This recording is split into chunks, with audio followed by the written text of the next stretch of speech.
I knew moving into Cedar Ridge Ranch Estates meant dealing with an HOA, but I didn't expect this. At sunrise last week, I stepped outside to grab a toolbox from my truck, only to catch HOA President Marla Kensington standing beside my vehicle, twirling my car keys in her hand like she'd just claimed a trophy. "This truck is in violation," she snapped. "I'm confiscating these until further notice." Confiscating? My keys? From my own driveway. Before I could say a word, she spun around, dialed 911, and told the dispatcher I was acting aggressive and threatening her safety. And I stood there thinking, "Lady, you have no idea who you just picked a fight with, because this isn't just another HOA horror story. This is the day Marla called the cops on me, without knowing I'm the sheriff of the entire county. And if she wanted a showdown, oh, she was about to get one." Before we dive into the full story, let me know where you're watching from and what time it is there. And if you've ever dealt with a power-hungry HOA, make sure to subscribe so you don't miss how this ends. I moved to Cedar Ridge Ranch Estates for one simple reason. After 27 years in law enforcement, I wanted peace. Not the kind you find on a vacation, or the kind you pretend to feel during a long weekend. I wanted honest-to-God quiet, a place where I could sit on my porch, drink my black coffee, watch the sun drag itself over the ridge, and not think about arrest warrants, court cases, or emergency calls echoing through a radio on my belt. Cedar Ridge looked perfect on paper. Spacious lots, clean streets, tall pines, and a lake that glimmered like a polished coin when the wind hit it right. But, as every poor soul who has ever bought a home in an HOA neighborhood will tell you, the brochure never shows you the one thing that ruins it all. The people who believe a clipboard gives them divine authority. I didn't know her name at first. I just saw a woman in her late 40s whose walk had the urgency of someone chasing a chicken through a barnyard. She patrolled the neighborhood almost daily, hair sprayed until stiff, sunglasses so large they might have been borrowed from a 1,950 seconds movie star, and an expression permanently stuck between suspicion and superiority. It wasn't long before someone casually mentioned her nickname. Careful around that one. That's Marla Kensington, the HOA president, if you couldn't tell. Couldn't tell. I could have spotted that territorial strut from a mile away. Still, I didn't pay her much mind. I was the new guy. And I was trying to ease into retirement without putting on the sheriff persona. I didn't hide who I was, I just didn't advertise it. The last thing I wanted was neighbors treating me like a walking rule book, or waiting for me to solve their petty disputes. I'd had enough of that for nearly 3 decades. For the first 2 weeks, things were quiet. I stacked firewood, unpacked boxes, fixed the back fence, met a few friendly neighbors, and tried to pretend that living under an HOA wasn't silently gnawing at my patience. Then the letters started. At first, they were minor. Grass height exceeds the HOA's aesthetic standard. My grass was 3 inches tall. Your porch light bulb color is not consistent with neighborhood guidelines. It was a soft white LED, the same color as every other porch on my street. You placed a trash can visible from the road for more than 12 minutes after pickup. 12 minutes. Who times that? I shrugged it off. I'd spent years dealing with people far more unstable than an HOA president with too much free time. Compared to chasing meth heads through the desert or confiscating firearms from drunk hunters, a few passive-aggressive letters were practically charming. But then, the tone shifted. One evening, I stepped out to fetch the mail and found Marla standing at the edge of my driveway, staring at my property like she was calculating its sins. She didn't greet me. She didn't smile. She just clicked her pen and said, "You're new here, so I'll be generous. We expect strict compliance in Cedar Ridge. We don't want this place turning into a mess." A mess. My property was pristine. I kept it cleaner than most evidence rooms. I kept my voice calm. "If you have concerns, you're welcome to send them in writing. I don't respond to on-the-spot accusations." She didn't like that. Not one bit. Marla took a step closer, lifting her chin like she wanted to tower over me, an impressive attempt. Considering she barely reached my shoulder, "We've had trouble with new residents, thinking they're above the rules," she said. "I'm here to make sure that doesn't happen again." There was something in the way she spoke, not just authority, territorial insecurity. People like her see every newcomer as a threat to their tiny kingdom, and when they can't control someone, they escalate. Sure enough, the letters increased, twice as often, now handwritten, now urgent, now accusing me of things I hadn't even done. "Unauthorized structure behind your home." It was a garden shed, built by the previous owner. Live animals visible from the street. They were ceramic deer lawn ornaments. Suspicious tool usage. At 5:42 a.m. I opened my garage door. It became clear that Marla wasn't just checking boxes. She was targeting me. Flashbacks from the force told me exactly what this pattern meant. She needed a subject to dominate, a problem to solve, a narrative to star in. And unfortunately, I had become that narrative. But I still tried to stay patient. After all, peace was the whole point of moving here. Then came the morning that started everything, the one with the keys. I was loading tools into the back of my truck, because I had planned to spend half the day repairing the wooden trim around my workshop.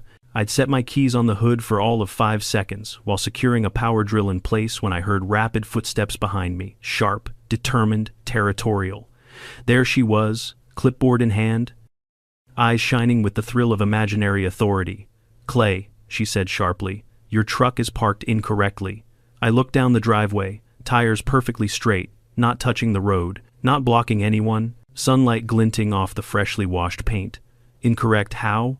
I asked. She didn't answer. Instead, she walked past me, circled the front of my truck like a predator sizing up prey, and before I even registered the movement, snatched my keys off the hood. "Hey," I said, stepping forward. She raised her hand like she was holding a badge instead of stolen property. "Per HOA enforcement protocol, I'm temporarily confiscating these until we can conduct an inspection." Inspection? Confiscating? What in the world did this woman think she was running border patrol? I took a slow breath. In law enforcement, the calmest person usually wins. Marla? That's not how property law works. "Those are my keys. You need to hand them back." Her expression hardened. She stepped back like I was a dangerous criminal rather than a man in work boots holding a coil of extension cord. "You're being confrontational," she snapped, "and I won't tolerate intimidation tactics." Intimidation? Me. I was barely even irritated yet.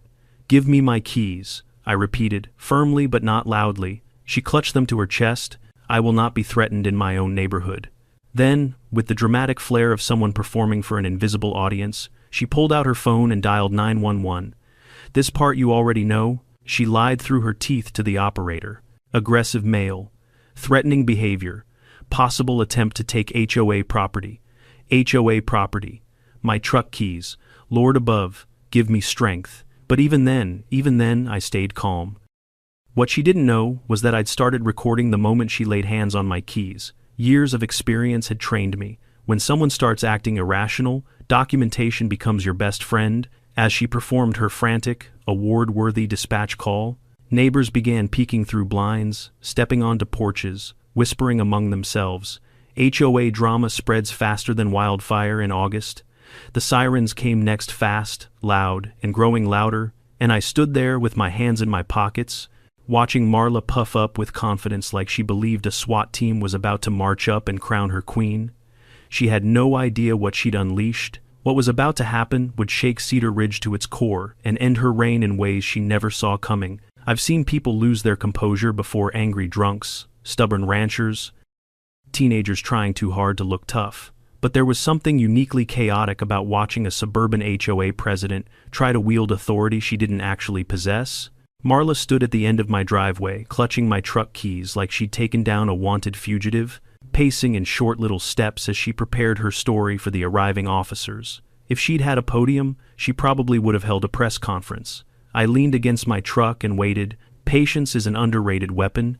Most people don't know what to do when the person they're trying to provoke refuses to react. Marla, in particular, was thrown off by calm voices. She thrived on conflict. Without it, her whole power structure collapsed. "You brought this on yourself," she muttered loud enough for me to hear. "All you had to do was follow the rules. The rules don't say anything about you stealing my keys." I replied. Her head snapped toward me like a bird catching sight of prey. "Confiscating," she corrected, "not stealing. You can call it whatever helps you sleep at night, but the law calls it theft." She glared, but the sirens interrupted her comeback. The sound echoed off the houses, growing louder by the second. Neighbors stepped onto their porches, phones in hand, because nothing excites an HOA neighborhood like a conflict. They didn't even have to leave their property to witness. Marla straightened her posture and smoothed her blouse, rehearsing her victim act. "Stay back," she warned me. I don't want them to think you're escalating. I'm leaning on a truck, I said. Pretty sure that's the opposite of escalating. She ignored me. 2 police cruisers rounded the corner, lights flashing but sirens now silenced. They rolled to a stop in front of my house. Tires crunching over the gravel edge. I recognized the vehicle's county patrol, same department I'd commanded for nearly a decade. It was strange being on the receiving end of a call like this. Strange, but also a little funny. The first officer out of the car was Deputy Morgan, a good kid, mid-30s, reliable, steady hands, steady heart. The second was Officer Diaz, who tended to overthink everything but had a good head for communication. Both stepped out cautiously, scanning the scene. Before they could even approach, Marla sprinted toward them like she'd been waiting to be rescued from a burning building. "Officers, officers, thank God you're here," she cried, clutching her pearls figuratively and almost literally. "He's been threatening me. He tried to snatch back HOA property, and he became aggressive when I confronted him about multiple violations." Morgan's eyebrows rose just a fraction. I could see the questions forming behind his eyes. He followed her pointed finger to me, leaning, arms relaxed, no weapon, no tension in my shoulders. "Ma'am," he said politely, "why don't you take a step back while we talk to him?" Yes, of course," she said, breathing theatrically as though she'd run a marathon. "Just be careful. He's unpredictable. If anything, my complete predictability was what unnerved her." Morgan approached me while Diaz stayed with Marla. "Morning," Morgan said carefully, his professional voice sliding into place. "Sir, we received a call." "I know," I said, "and I'll be happy to clarify." He nodded. "Is there any reason she has your keys?" "None that's legal," I replied. "She walked onto my property and took them off my truck. I recorded the whole thing." His eyes flickered. "Recorded?" I tapped my phone, still sitting on the wheel well, camera facing the driveway. "Right there, she grabbed them, refused to return them, and then called you claiming I was threatening her." Morgan took a slow breath. "All right, do you mind if I ask who you are? Just standard procedure." I reached into my jacket and pulled out my wallet, not fast, not slow, just steady, and handed it to him. He opened it, expecting a driver's license. He saw the badge. His entire posture changed. He snapped his head up, eyes widening. "Sheriff Mortensen, in the flesh," I said casually. He blinked once, maybe twice. "Sir, I didn't know you lived out here. Just moved in? Haven't made a big announcement?" "No, of course," he said quickly. "Sorry, sir, we just weren't informed." "Relax, deputy, I'm not here on duty." He nodded, exhaling. When law enforcement realizes they're dealing with a superior officer, much less the sheriff, their professional instincts kick into overdrive. Respect, caution, clarity, everything becomes sharper. "Let me get Diaz," he said. Diaz approached with Marla, still rambling behind him. The moment Morgan showed him my badge, I saw the same rapid shift in his expression. His eyes darted toward Marla, then back to me. "You called 911 on the sheriff," Morgan said to her plainly. Not even hiding the disbelief, Marla froze. The sheriff," she repeated, her voice cracking. "Him?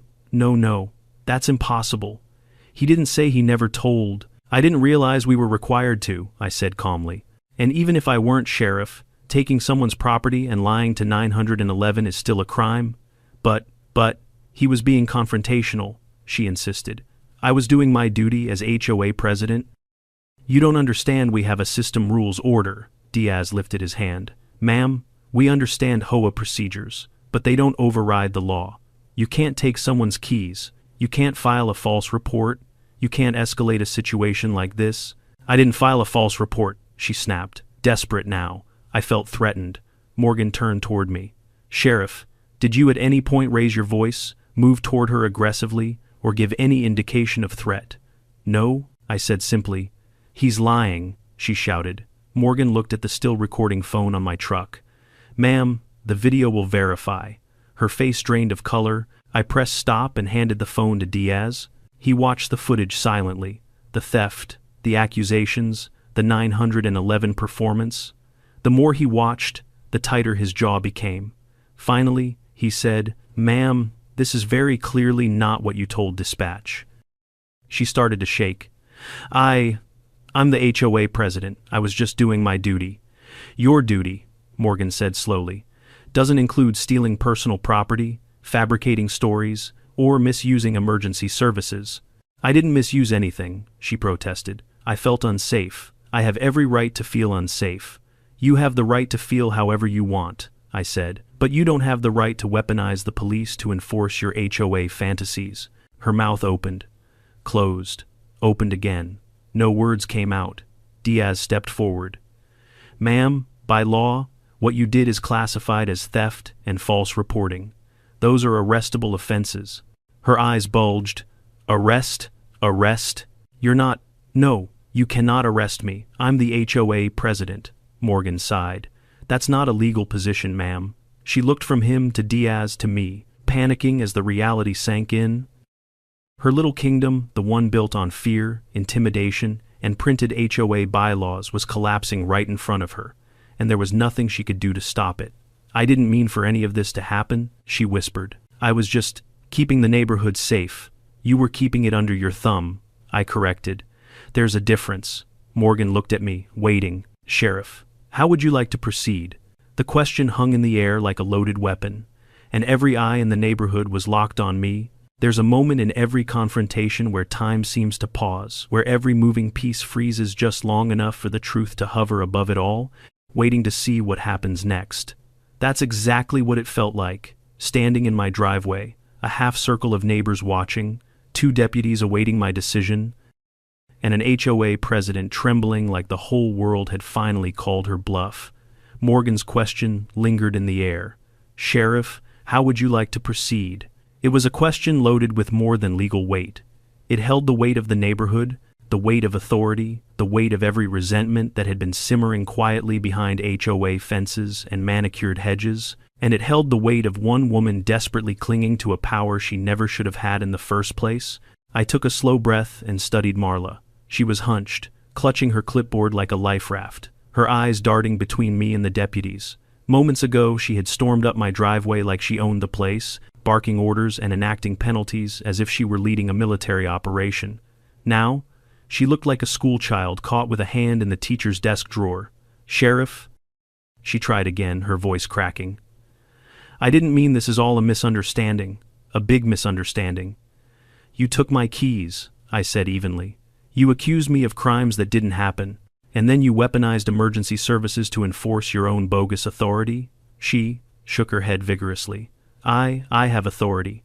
The HOA has guidelines, I interrupted. Not law, and guidelines don't supersede property rights. But, her voice disintegrated into a whisper, I thought I was doing the right thing. Morgan looked at me again, waiting for a decision. Most people don't know this about law enforcement, but one of the hardest things isn't deciding when to take action, it's deciding when not to. People think the badge is all about control. It's not.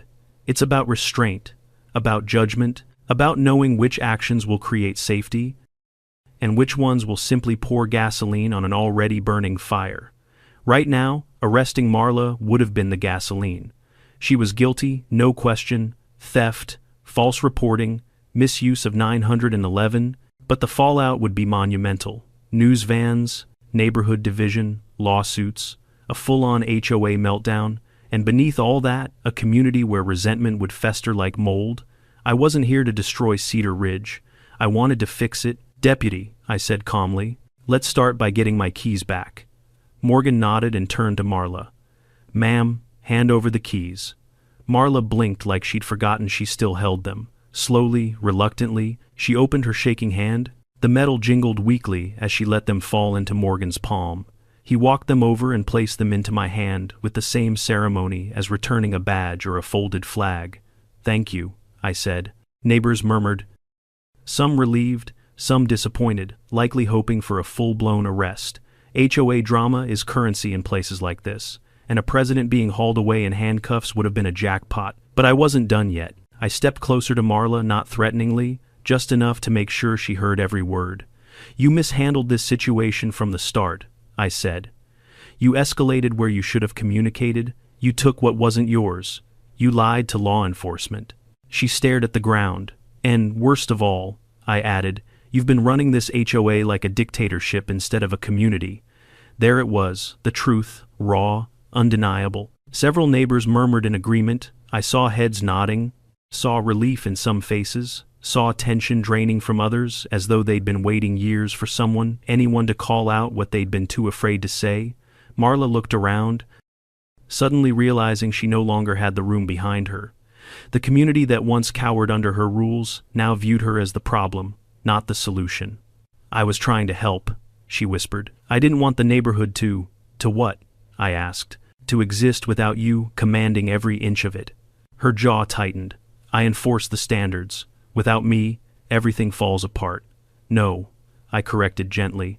Without you, things might finally come together. Morgan cleared his throat. Sheriff, we still need direction. Do you want to file charges? The deputies' hands rested lightly near their belts, not in preparation for force, but in readiness for procedure. They were professionals, waiting to see whether this HOA meltdown would turn into a legal case. My eyes met Marla's, and in that moment, beneath all her bluster and arrogance, I saw something I hadn't expected. Fear.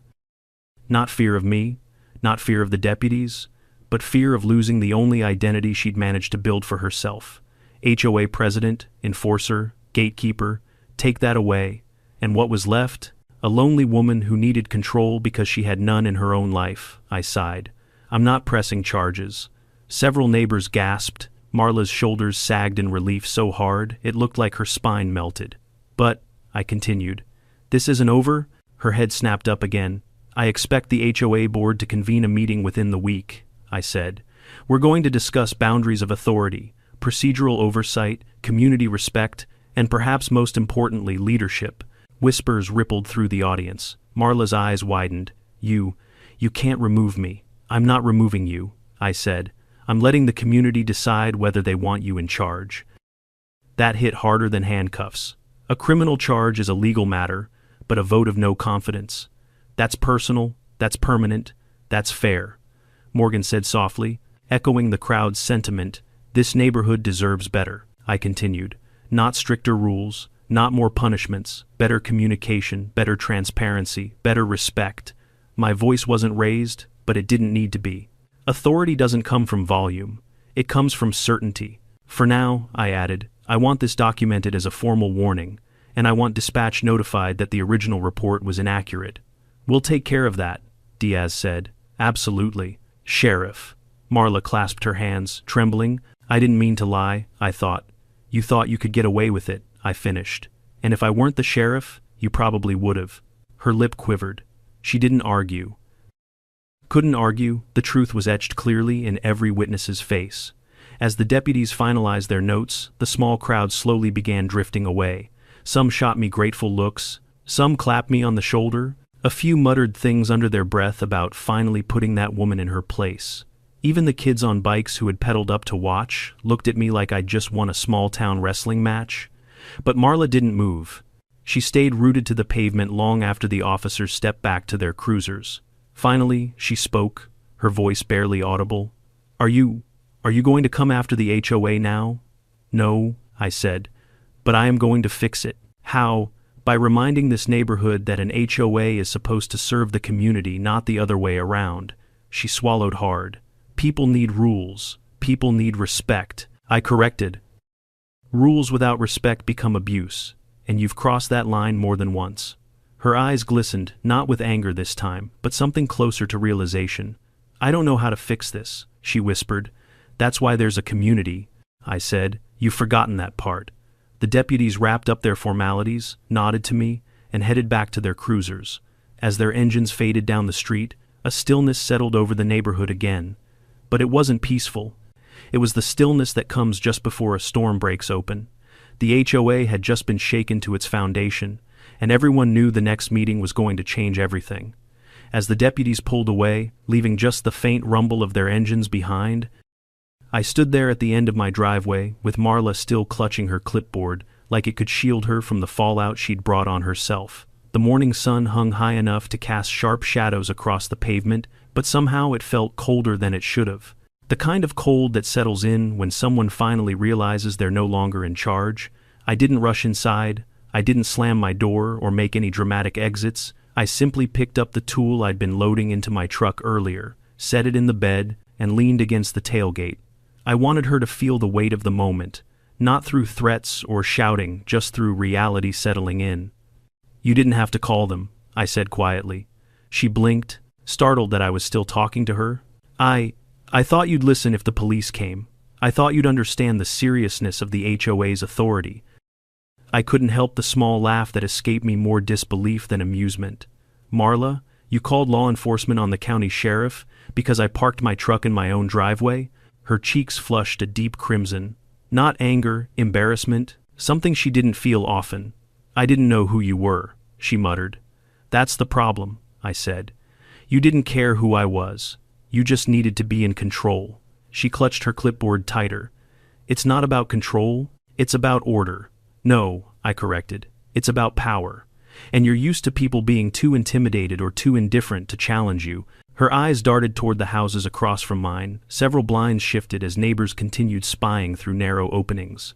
HOA neighborhoods love a good scandal. They stretch it like taffy until everyone gets a taste. "I'm not a tyrant," she whispered defensively. Almost to herself, I pushed off the truck and stepped forward, not close enough to intimidate her, but close enough that she'd hear every word clearly.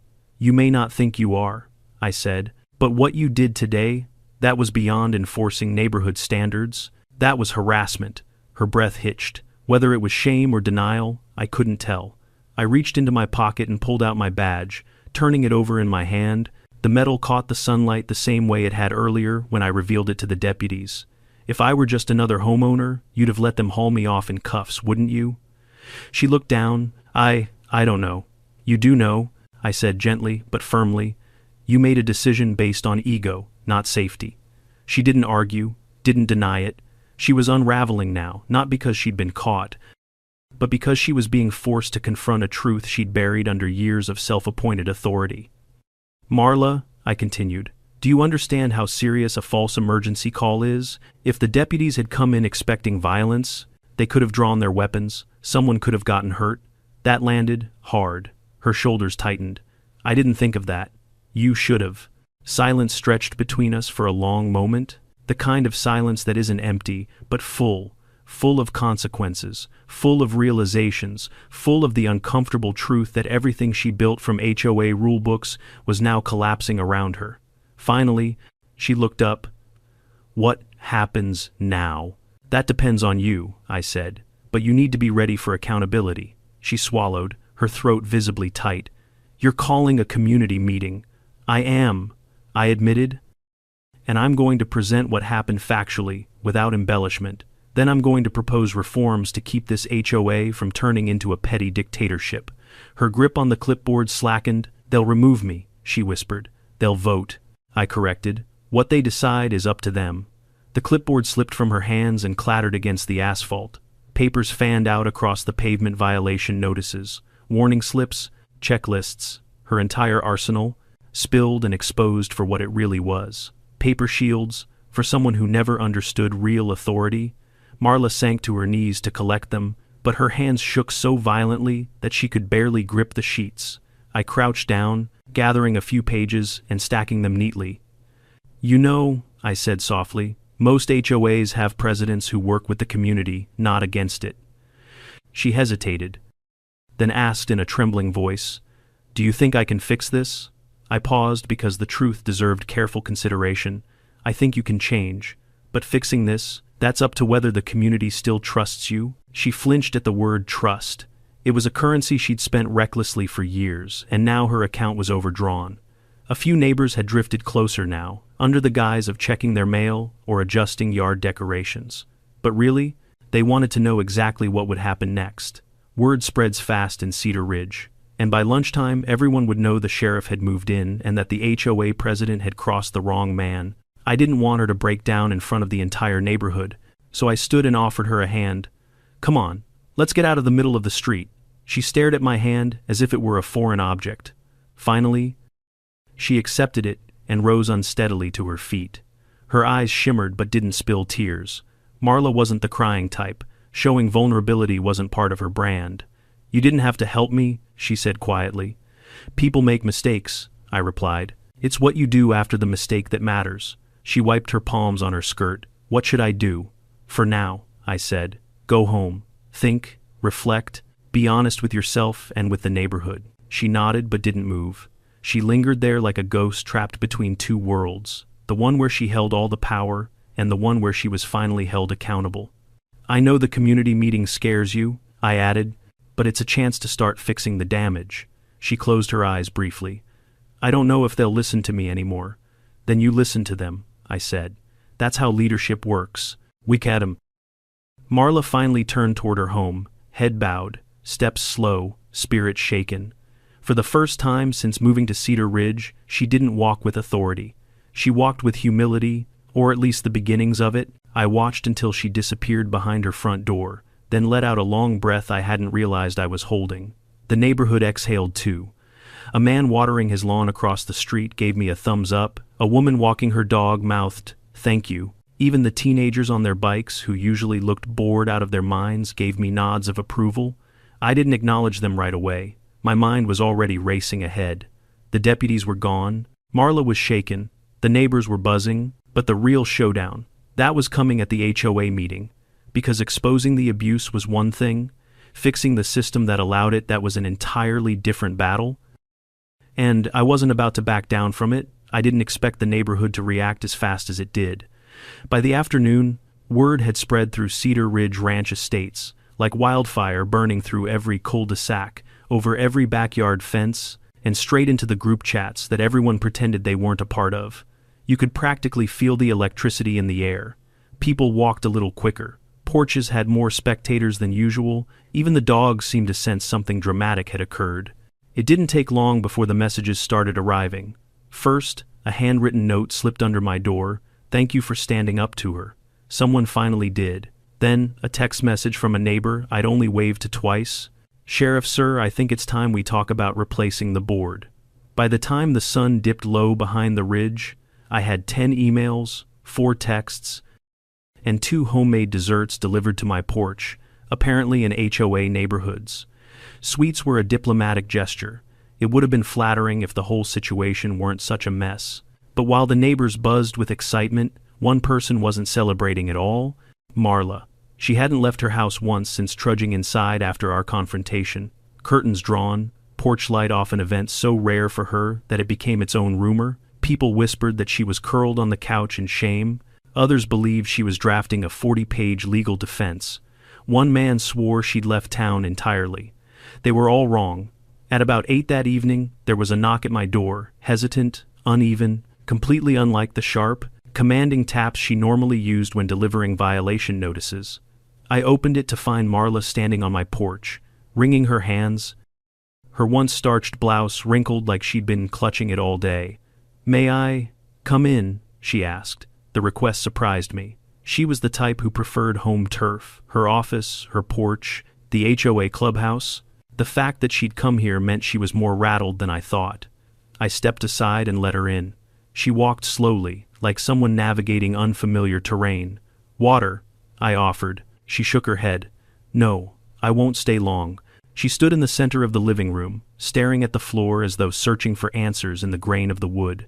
When she finally lifted her eyes, they weren't sharp, calculating, or defiant. They were exhausted. "I didn't sleep," she said softly. "Not since this morning. I'm not surprised.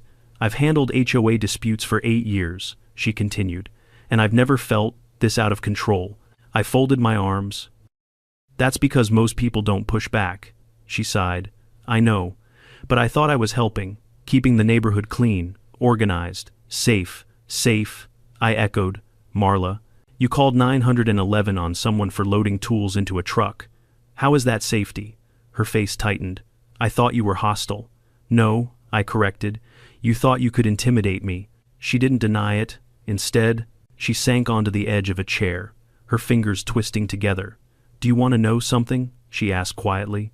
"Before I was HOA president, the board was a disaster. Fights, confusion, no structure, no one took responsibility, so I did. And somewhere along the way, I said, you confuse structure with control." She exhaled shakily. "Maybe I did." Silence settled between us, heavy but not hostile. Finally, she said, "Do you hate me?" It was such an unexpected question that I nearly laughed. "No," I answered honestly. "I don't hate you. I just hate what you've become. She nodded slowly. Me too.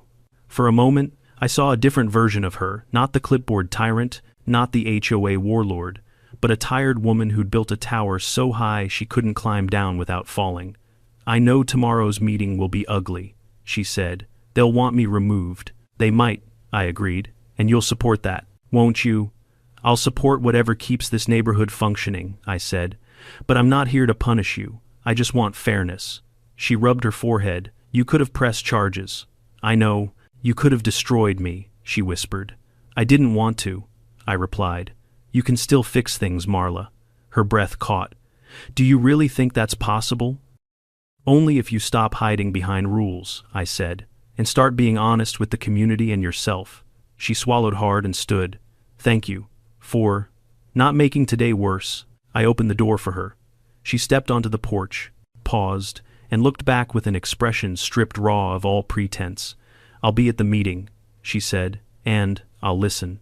When she left, the night felt different, quieter, like the neighborhood had paused to breathe, but that peace didn't last. The next morning, Cedar Ridge buzzed like a hornet nest kicked awake.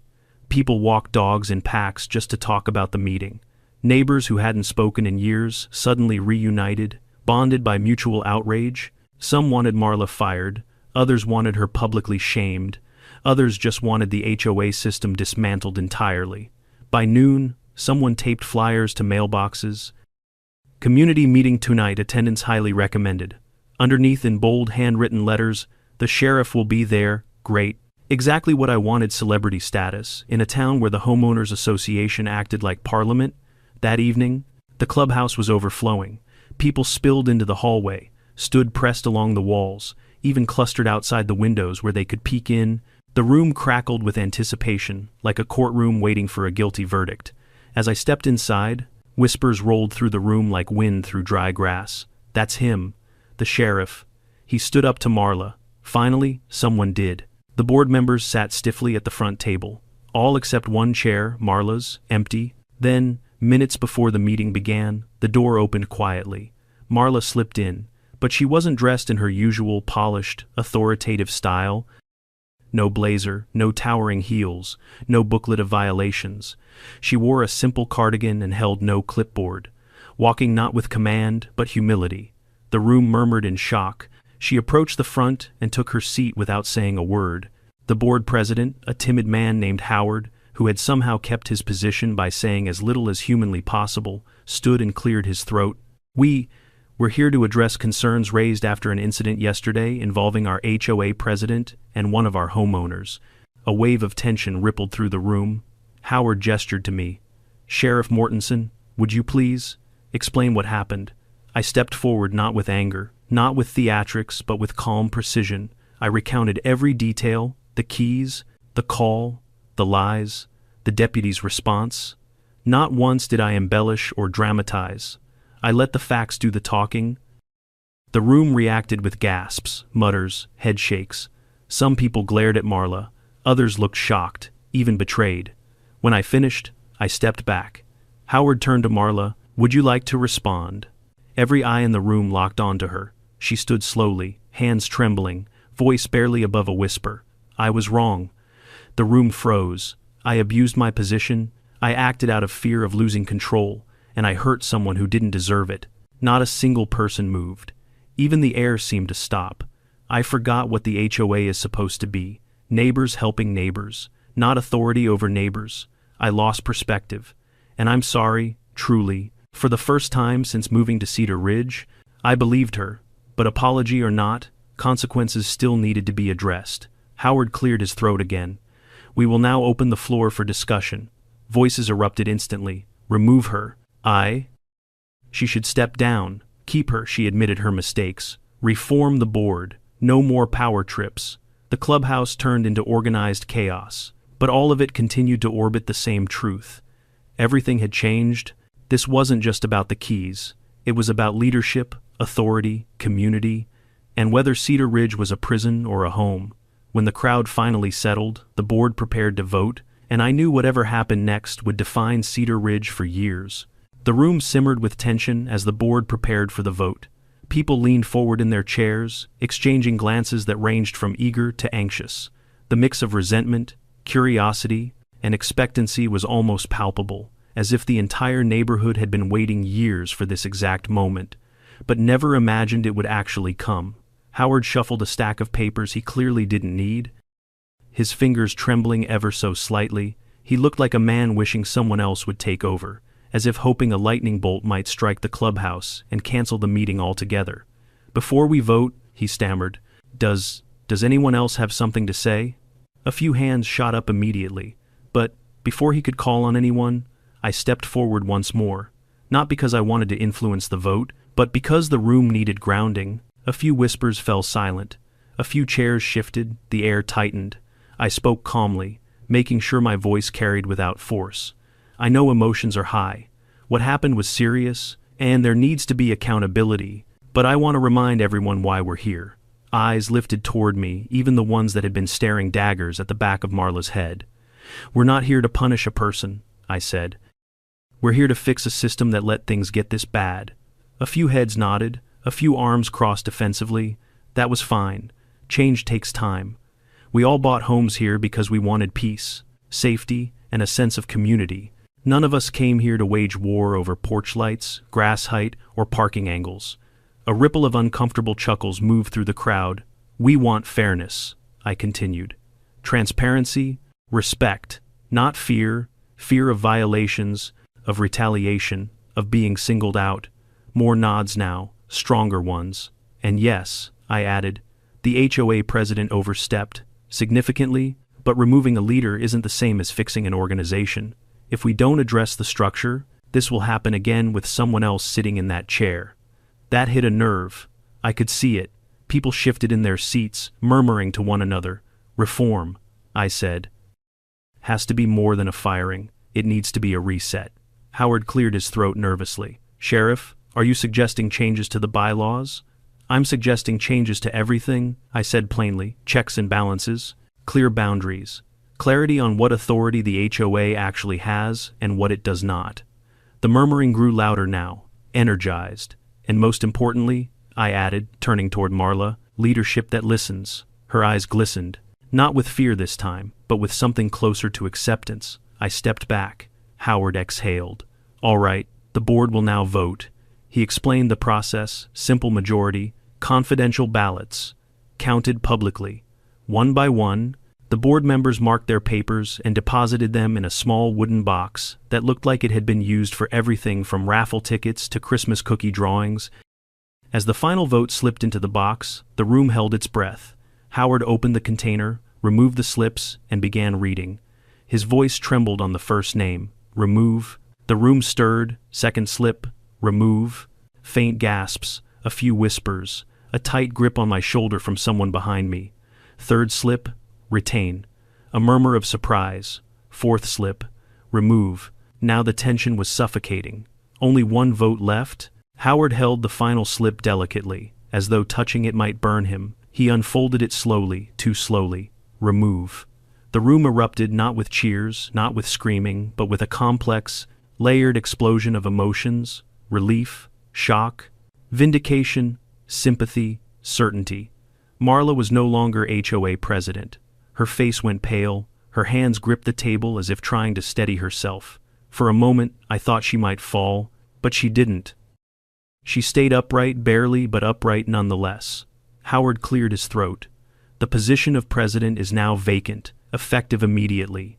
The crowd released another wave of chatter. "We will hold a special election at the end of the month. Until then, Vice President Linda Carver will assume the interim role." Linda stiffened in her seat. She had the look of someone who very much did not want the job. Marla slowly sank back into her chair, staring blankly at the table. Her clipboard wasn't there to cling to anymore. Her authority had evaporated in less than 10 minutes. The meeting could have ended there. It should have ended there, but Marla stood. The room went silent. Her voice, fragile but steady, carried across the clubhouse. "I accept the board's decision." A few heads jerked up in surprise. "And I won't contest it." No one breathed. "I understand why this happened," she continued. "I pushed too hard. I ignored too much. I didn't listen." Her throat tightened. "I thought enforcing rules made me important, useful, needed." Her voice cracked slightly as she added, But the truth is, I stopped being part of this community the moment I tried to control it. She wiped her cheek quickly, discreetly. I'm sorry. To all of you. To any of you I've hurt through the years. And especially to Sheriff Mortensen. You didn't deserve any of this. She stepped back, eyes lowered, and for the first time since I'd met her, the room looked at her not with fear, not with resentment, but with recognition. She was human, flawed, broken in places, but, willing to admit it, Howard, still stunned, dismissed her gently. Thank you, Marla. She nodded once, then quietly took her seat again. The room felt heavier after her words, but calmer, like a storm had passed. Howard continued the meeting, discussing proposed reforms, including limiting the HOA president's authority, requiring board votes for enforcement actions, establishing a homeowner grievance committee, banning unilateral inspections, documenting all violations with photos, and, most importantly, prohibiting board members from approaching homeowners confrontationally. People responded with enthusiasm, almost hunger. They wanted change, real change, and they weren't afraid to say so anymore. Voices rose with ideas, complaints emerged, solutions surfaced. It was the most productive HOA meeting the community had seen in years, maybe ever. Near the end, someone stood and asked, "Sheriff, will you run for president?" The room erupted with murmurs, some hopeful, some shocked, some thrilled. I raised my hands. No, absolutely not. Laughter rippled through the crowd. I didn't move here to run an HOA, I said. I moved here to enjoy my life. But we trust you, someone insisted. And I appreciate that, I said with a smile. But trust shouldn't rest on one person. We need a system, not a hero. That seemed to satisfy them. As the meeting adjourned, neighbors gathered around me, some to thank me, others to ask my opinion on reforms, and a few simply wanting assurance that the chaos was finally over. Eventually, people filed out into the cool night air, buzzing with excitement and relief. Only Marla remained behind. She approached me slowly. "Thank you," she said, voice steady. "Not for what you said, for not humiliating me. You did the hard part," I told her. She hesitated. "I want to make this right, not as president. As a neighbor," I nodded. "Then start showing up, not to enforce rules, but to listen." She gave a small, grateful smile before leaving the room. As the door closed behind her, I exhaled deeply, feeling the weight of the day finally lift. But I knew the journey wasn't over yet. The neighborhood had changed tonight, but change, real change, takes time. And tomorrow would bring the consequences, the rebuilding, and the test of whether Cedar Ridge could truly grow into something better. The next morning, Cedar Ridge Ranch Estates felt different. Not quieter, not louder, just charged, like the air itself wasn't sure what to do with the aftermath of last night's meeting. For the first time since I'd moved in, people weren't avoiding eye contact when they walked past my house. They waved, they smiled. Some even gave those small nods that said, "You did good," without needing to say it out loud. I stepped out onto my porch with a mug of coffee, the same routine I'd carried over from 27 years of early law enforcement shifts. But now, instead of scanning for trouble, I watched people going about their lives with a lighter stride. Almost immediately, I spotted old Mr. Abernathy across the street trimming his rose bushes. He lifted his shears in salute. A few minutes later, a pair of teenagers biked past and shouted, "Nice job, Sheriff," before nearly colliding with a mailbox. Even that made me smile. What struck me wasn't the gratitude, it was the shift in spirit. For the first time, these folks seemed to believe they had a say in their own neighborhood. Fear had been replaced with possibility. I took another sip of coffee just as someone cleared their throat behind me. I turned to find Linda Carver, the interim HOA president, standing at the bottom of my porch steps, holding a folder like she was hoping it might shield her from responsibility. "Sheriff," she said nervously.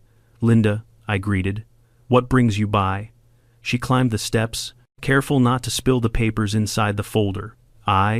Well, since I'm acting president now, I'm trying to get ahead of the transition. The board asked me to speak with you about the reforms you suggested."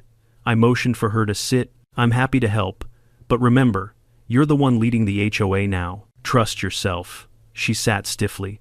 "That's the problem. I never wanted this. I'm only vice president because no one else volunteered.